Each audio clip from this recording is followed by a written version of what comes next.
your answer. So the specific example we're going to look at quickly is based on an in spectacles, and it's considering the dramatic device of dramatic irony. Many of you are correct in identifying Mr. Burling as a character that Priestley uses dramatic irony to undermine. However, when expressing this in essays, it's often written in a way similar to this. Mr. Burling is made to look really stupid when he says stuff that the audience knows is just stupid and wrong. Now, this type of answer isn't incorrect, but it's a very straightforward and basic answer. And what I want to look at today is how you can up-level that answer to make sure that you hit the mark scheme and get the maximum marks available to you. Priestley carefully employs dramatic irony to portray Mr. Burling as both idiotic and ignorant. Burling states that the Titanic is unsinkable and that the Germans don't want war. Through this, Priestley skillfully presents Burling as a pompous and ignorant individual. Furthermore, this creates a divide between Mr. Burling and the audience, who not only reject his foolish and incorrect opinions, but also his capitalist ideologies. Therefore, Priestley uses Burling as a device to mock the politics he despises.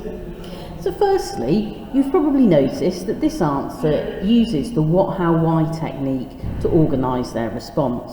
So what does Priestley do? Well, Priestley carefully employs dramatic irony to portray Mr. Burling as both idiotic and ignorant. How does Priestley do this? Well, Burling states that the Titanic is unsinkable and that the Germans don't want war. Through this, then we can see we've got the hat. Through this, Priestley skillfully presents Burling as a pompous and ignorant individual. Furthermore, this creates a divide between Mr. Burling and the audience, who not only reject his foolish and incorrect opinions, but also his capitalist ideologies. Therefore, Priestley uses Burling as a device to mock the politics he despises. So we can clearly see that this response has all three elements of a what, how, why answer. But there are some other elements that make this particularly strong.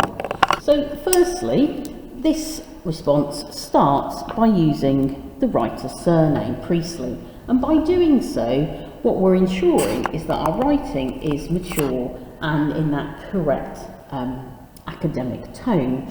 We've then got the use of this evaluative and analytical adverb carefully, and this allows us to analyse the technique that Priestley is using.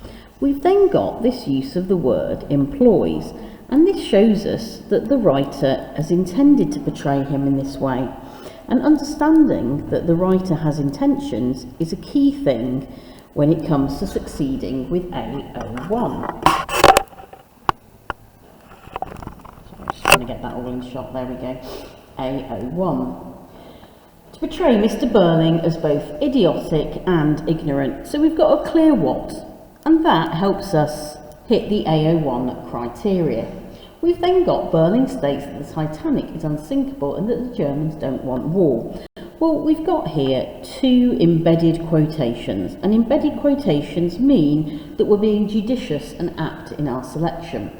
Furthermore, the fact that we've selected quotations to support our view also supports marks awarded for A01. Remember, A01 is about providing the quotations and A02 is about analysing those quotations. Through this, Priestley skillfully presents Burling as a pompous and ignorant individual. By using this evaluative and analytical adverb successfully, we're once again offering some A02 analysis. Likewise, the use of carefully up here would hit an A02 mark.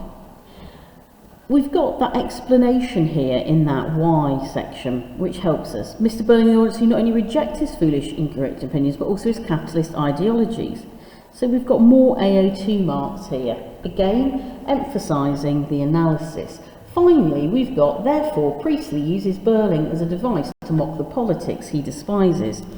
And that would allow us to access some AO3 marks, because we've picked up a key contextual factor, about Priestley's politics, and we've included that as part of our response. So you can clearly see that in this up-leveled response, we have a clear what, a clear how, and a clear why. It's written in a careful and mature way. It uses the writer's surname. It's got analytical adverbs. It understands that the writer intends to do something. Also, we need to remember that it's used the correct subject terminology. And obviously that terminology also accesses AO2 marks. It also covers all 3 assessment objectives. AO1, the outlining of a clear argument and supporting it with reference to the text.